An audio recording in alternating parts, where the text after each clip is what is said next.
Hello, Professor. I have news. The goblins are looking for something. Another repository. They've built drills to help with their search. Most troubling. Are these repositories like the broken container I found at Rookwood Castle? They are. I fear we have no time to lose. Have a look at the map. Fortunately, the next trial is fairly nearby. It's Hogwarts. As you know, I was headmistress in my time. My portrait hangs in the headmaster's office. In fact, I witnessed Professor Black learn of your arrival. And I'll confess that I wondered about you. Wait, is the next trial in the headmaster's office? It is. I had hoped that when the time came, the occupant of that office would be of help to us. Unfortunately, this headmaster seems wildly unconcerned with anything but himself. You'll need to access the office while he's away. I understand. Very well. I'll find some way to get in. Good.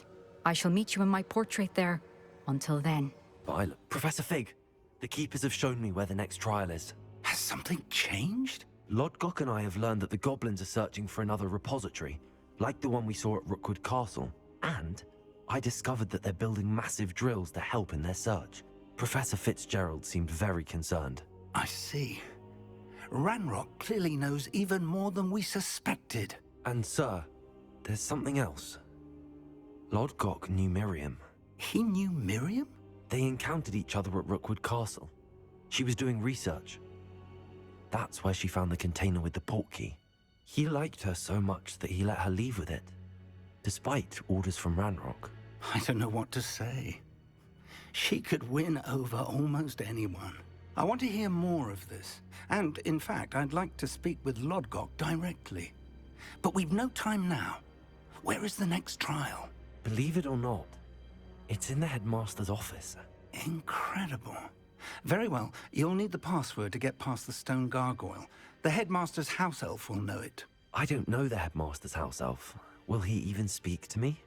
I imagine he's loyal to the headmaster. He is. So you'll need a disguise. I have just the thing. A polyjuice potion. You'll look and sound like Professor Black. Wait, doesn't Polyjuice Potion require a bit of the person you want to change into? And take ages to brew? It does. So how do you already have Polyjuice Potion to change into Professor Black? One never knows when such a thing may come in handy. Let's just say I felt the need to be prepared for anything after my fruitless trip to the Ministry on his behalf. Now, time is of the essence. Drink up and I shall explain more.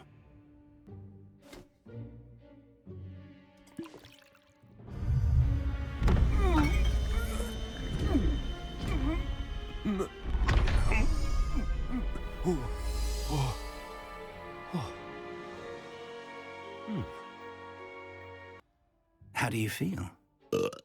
Incredible. I won't forget that taste anytime soon. How do I sound? Convincing. I've taken the liberty of transfiguring your robes. As we discussed, you'll need the password from Scrope, who could be anywhere in the castle. You might look for Professor Kagawa. She's taken to badgering the poor elf about Quidditch in the hopes that he can convince Black to change his mind. Thus far, unsuccessfully. I see. But what if Professor Black sees me? Leave him to me. I shall tell him where to meet a liaison from the Ministry in Hogsmeade. That should give you plenty of time. Thank you, Professor. I suppose we'll meet again in the map chamber. It's rather strange to hear gratitude coming from Professor Black. I'll see you there. Professor, I was hoping to catch you. Places to be, Professor Sharp. Places to be. Of course, sir. Only, you'd asked me about a particular potion, and I did? I did, yes. Well, spit it out, Sharp. I don't have all day. Probably best not to discuss it here, sir.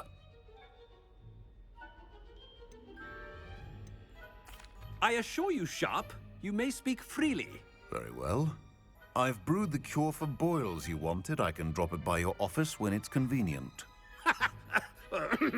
Of course, yes. No need for all the cloak and dagger. Simply have a student deliver it. A student. Very well, sir, if you insist. I do. And thank you, Sharp. I just hope you've brewed enough for all my boils. Professor Black, again, it is not too late to reconsider your decision regarding Quidditch. We could still have trials and a somewhat shortened season. It would be better than none at all. But the injury, Madam Kogawa. Professor, more than one student has taken a bludger to the head on our pitch. I dare say it knocked some sense into them.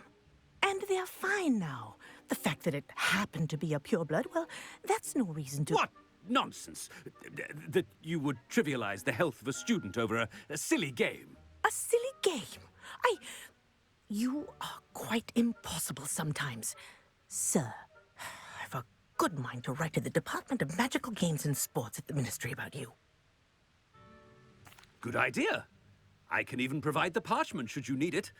Now, where is my elf? Parchment? Very well, I will, and with pleasure.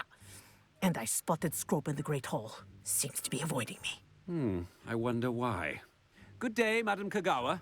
Hello, Professor Black. Ah, Professor Weasley. How delightful to see you. Sir? Since I have you here, I wonder if I might, speak with you about Professor Fig. Oh, very well. I've decided to give him a bit more, leeway with his time. Leeway, Professor? Are you sure that's wise? I confess I do worry for his students. He's rarely here as it is. Ah, well, yes. He's handling some official ministry business for me. I see. But, sir, if I may, I am wary of how much time the new fifth year seems to be spending away from the castle, supposedly on Professor Fig's behalf. I've heard unsettling rumors of their escapades. Everything from sneaking into the Forbidden Forest to confronting Ranrock's loyalists and Rookwood's lot. What? Goodness. You cannot believe everything you hear, Professor. No, you cannot. I mean, I shall keep an eye on Fig. You simply keep doing the wonderful job that you're doing. Simply wonderful. Thank you. But I'm happy to look into... Good. That'll be all, Weasley. I mean, Professor Weasley. Good day. Scrope! Oh, greetings, Master. Remind me of the password to my office. Oh, but Master made Scrope swear never to tell anyone, even Master himself. How dare you question me? I've a mind to give you a matching set of ears. Yes, sir. Of course, sir. Scrope begs forgiveness. It is the Black family motto, Master. Right. Of course. Master does remember it.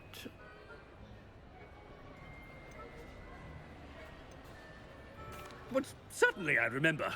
It's still stronger together, no? Master has made Scrope laugh. Of course I remember. It's the Black family reigns. Is Master giving Scrope a test? It's purebloods forever, isn't it? Close, Master. Scrope thinks Master is indeed testing Scrope. It is always pure. Obviously. And, of course, as Master knows, in French.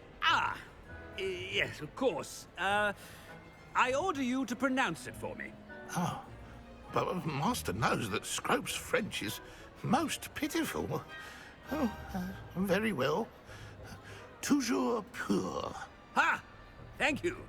Never speak of this conversation with me or anyone else. Of course, sir. Scrope shall try his best to keep out of Master's way. It's good to see you. All thanks to Professor Fig's quick thinking. Now what? Approach the pedestal in the antechamber and read the book that appears. I suspect there will be more to this than reading a book. Your suspicions are correct. We shall speak when you are finished.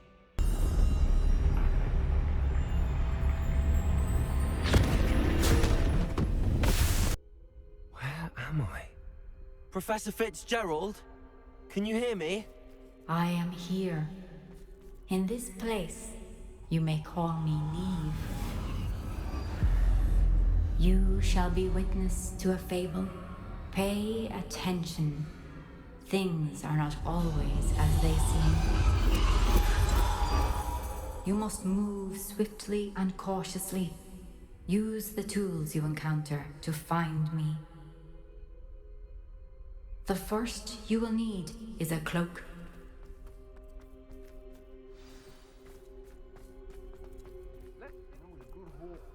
It's always a pleasant surprise when there are no... In this place, as in life, death takes many forms. Avoid each of them at all costs.